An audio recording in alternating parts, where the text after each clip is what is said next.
Howdy everybody, this is Craig from St. George Paramotor, adding to our library, and hopefully it will be great information for you because we're going to discuss a topic that is critical for this area. If any of you are familiar with the geography or topography of southern Utah, you'll know that it's real radical. Cliffs and ridges and valleys and ravines and all kinds of stuff.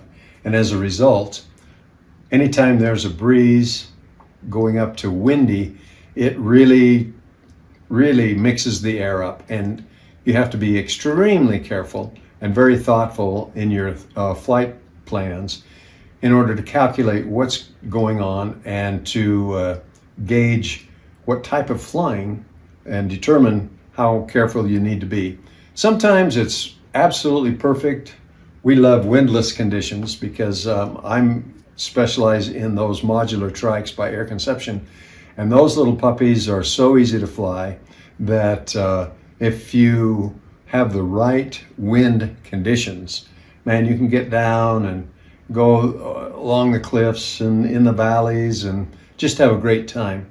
But if there is a wind, there are things that you need to be aware of. And when you go up, when you're launching, be mindful of the possibility also that wind may come up during your flight. And it's always good to check ahead with the weather, check your apps and whatnot.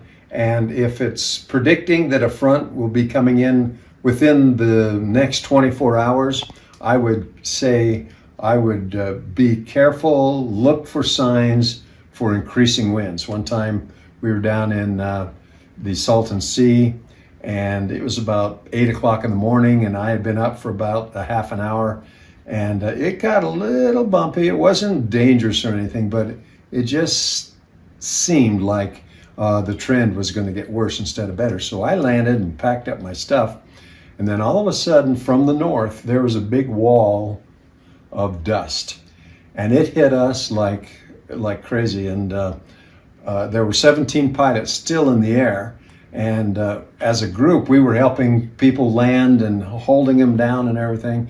But one gentleman from England, a young kid, he got caught and he was swept away over the Salton Sea. We saw him disappear in the cloud of dust, and we assumed that he was in the drink, in the water.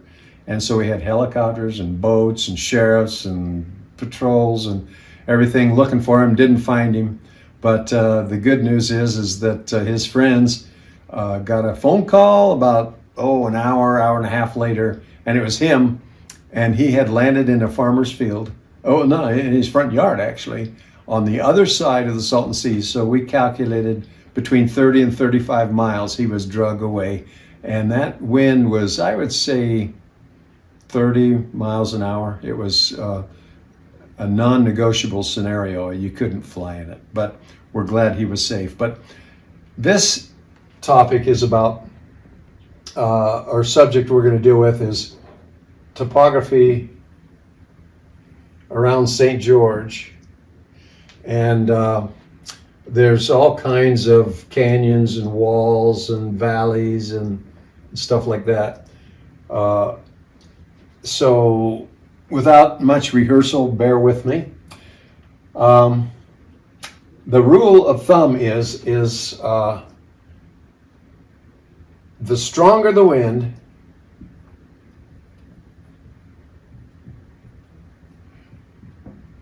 is greater height.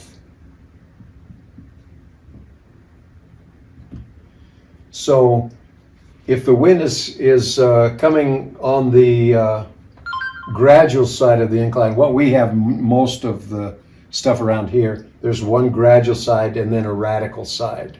And so if the wind is coming from the more slanted or gradual side, it'll come up around and drop off and create those downdrafts on the steep side.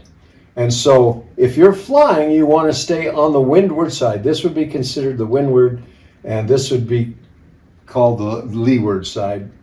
And if you get caught, the very first time I launched 13 years ago in Werner Valley, it's kind of like this, and I launched And when it's your first flight, you don't know what to expect. I was trained, but by not a great instructor, and so I hadn't experienced any of this. I didn't know what to expect, and I launched and got caught in an eddy, and it didn't seem like the wind was very strong, but all of a sudden, I was about 250 feet up. I saw that ground coming up. I didn't feel anything in my wing. I didn't know anything was going on other than that ground was coming up pretty quick. So instinctively, I turned away from this downdraft as quickly as possible, and I throttled up as full throttle to get away from it and applied some brakes. So I swooped down but came back up and gained control.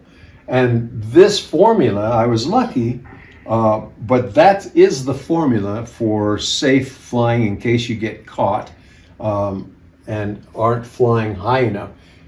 If the wind is coming fairly strong, you've got to stay up here. You've got to stay higher. That's a paramotors. The stronger that wind, of course, the higher you fly. And you can stay on the windward side if you want to take advantage of the updraft. If you stay on the windward side, you can take advantage of that. Just don't get caught on this side. If the wind is coming into the steep part of the hill, that really compresses the air and drives that up over, but it creates dangerous eddies on the other side. But you can still fly on the windward side and take advantage of those updrafts.